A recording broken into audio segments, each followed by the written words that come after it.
भगवती सीतारामसमारम्भां रामानन्दारि मध्यमाम् अस्मदाचार्य पर्यन्तं वन्दे गुरुपरम्परां श्रीराम रामाय नमः। ओम श्री राम रामाय नमः।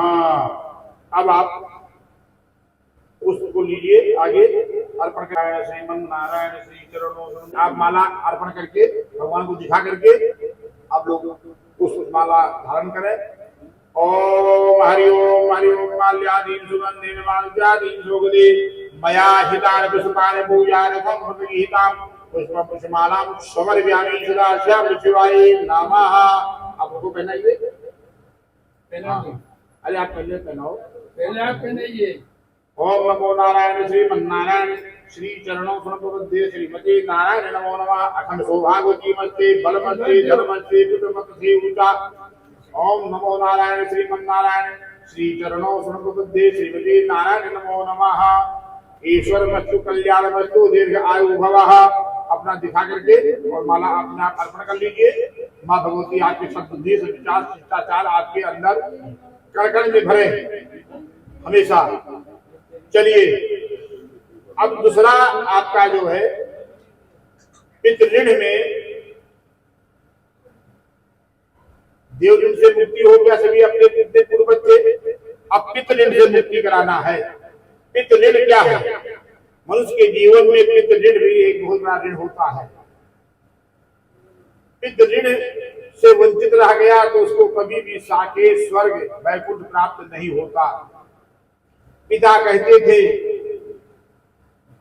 कि बेटा इस व्यक्ति के साथ संबंध रिश्तेदारी रखना, इसके साथ नहीं रखना, ये आदमी अच्छा नहीं है, ये व्यक्ति दोस्ती के योग्य है, फला व्यक्ति दोस्ती के योग्य नहीं है, उससे हमेशा बचकर रहना, इस व्यक्ति को दरवाजे पे आने पे पानी चाय करके बैठाना मत। पिता कहते थे कि पुत्र बेटा मेरी समाधि यहाँ बननी चाहिए, हमारे रहते हुए घर के जन्मभूमि पे एक मकान बड़ा होना चाहिए। हमारी जो बहन बेटियां हैं, बेटियां दामाद है, फुआ फुई हैं, जिसको जिस प्रकार से मैं बुलाता हूँ, भोजन कराता हूँ, अन्न दान देता हूँ, वस्त्र दान देता हूँ, द्रव्य दान देता हूँ, फल दान देता हूँ, इसी प्रकार से आप भी करते रहना। पिता के बताए हुए सारे बातों को हमने धीरे धीरे समय स्थिति के हिसाब से भूल गया, नहीं कर पाया, तो मैं पितृ ऋण से वंचित रह गया। और पितृ ऋण से जब वंचित रह गया तो कभी भी जो पितृ ऋण से वंचित रह गया उसको कभी भी स्वर्ग प्राप्त नहीं होता। और उस ऋण से मुक्ति पाने के लिए, पितृ ऋण से मुक्ति पाने के लिए हमको गरुड़ पुराण के अनुसार मातृ ऋण से मुक्ति पाने के लिए दूध होता है, पितृ ऋण से मुक्ति पाने के लिए दही होता है। यहाँ पे गरुड़ पुराण के माध्यम से वैदिक पद्धतियों के अनुसार ये पूरा पूजा और विधि हो रहा है। वैदिक विधियों में गरुड़ पुराण के अनुसार माँ का ऋण मुक्ति पाने के लिए दूध से स्नान कराया जाता है। और इसलिए कराया जाता है कि माँ एक बालक को जन्म देने के लिए कितना बड़ा प्रसव पीड़ा को सहन करती है।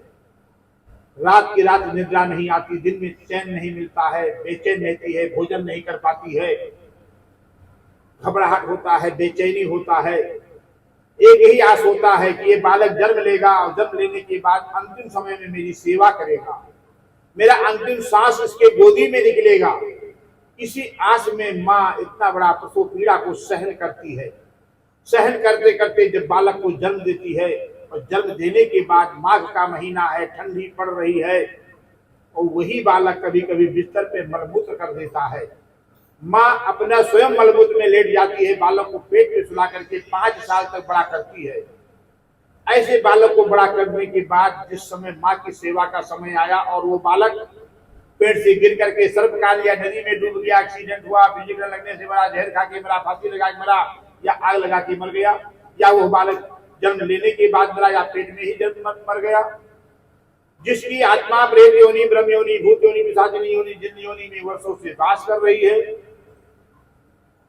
आज सारी आत्माओं को मैं गया गयाधर काशी विधि को करके विष्णुपद प्राप्ति का विधि कर रहा हूं। और जब मैं कोई भी पुण्य कार्य करते हैं, कथा भागवत करते हैं या किसी अच्छे यज्ञ में भाग लेते हैं, तो देवता लोग हमारे पितरों के पास जाते हैं गाजा बाजा के साथ, और गाजा बाजा के साथ हमारे पितरों से कहते हैं कि आपके कुल खानदान का एक बालक आज पूजा किया है। और उस पूजा का प्रभाव इतना बड़ा होता है कि गाजा बाजा के साथ हमारे पितरों के साथ वहां स्वागत होता है, और विशेष स्वागत होता है, देवता लोग करते हैं। तब हमारे पितृ प्रसन्नित होते हैं और हमको मनचाहा वर देते हैं। पितरों की कृपा से आप वैभव, यश, कीर्ति, मान और सम्मान प्राप्त होता है। देवताओं की कृपा से भक्ति मिलती है। आप पूजा करेंगे, तब तपस्या करेंगे तो आपको भक्ति मिलेगी। भक्ति कैसी होती है? भक्ति नरसिंह मेहता की तरह लोग पागल कहेंगे, ध्रुव की तरह लोग पैदल घूमते रहेंगे, प्रहलाद की तरह पागलपन की तरह घूमते रहेंगे, मीरा है, शबरी है। भगवान की भक्ति से हमेशा भक्ति प्राप्त होती है, और पितृ की पूजा से हमेशा हमको वैभव, यश, कीर्ति, मान और सम्मान प्राप्त होता है। आप कभी भी रात्रि में जाइए बगुलामुखी में, पितृ पूजन के लिए वहां लाइन लगी हुई है। माँ कामाख्या में जाइए, देखिए पितृ पूजन के लिए बड़े बड़े इस नगर के बड़े बड़े सेठ लोग वहां पे पितृ पूजन कर रहे हैं, ब्रह्मपुत्र नदी के तट पर। तो हमेशा पितृ के पूजन करने से हमको वैभव, यश, कीर्ति, मान और सम्मान प्राप्त होता है। देवताओं की पूजा से हमको भक्ति प्राप्त होती है। तो आज हमारे कुल खानदान में कोई भी बालक जो मात्र ऋण से वंचित रह गया, दूध के कर से वंचित रह गया, आज उसको मैं दूध के कर से मुक्ति करा करके काशी गया गयाधर विधि कर्म को करके विष्णुपद प्राप्ति के लिए दूध से स्नान करा रहे हैं। दूध दीजिए आगे।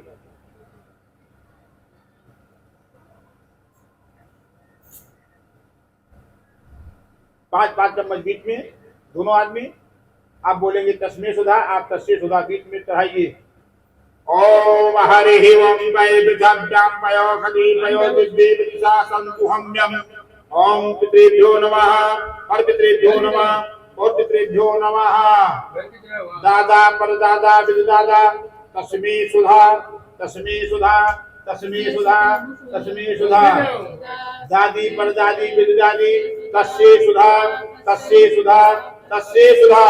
नाना, नाना दोष बोलना, नाना पर नाना बिजनाना तस्मे सुधा, तस्मे सुधा, तस्मे सुधा। नानी पर नानी बिजनानी तस्से सुधा, तस्से सुधा, तस्से सुधा। गुरु ससुरा पर ससुरा बे ससुरा तस्मे सुधा, तस्मे सुधा। सासू पर सासू बे सासू तस्से सुधा, तस्से सुधा, तस्से सुधा।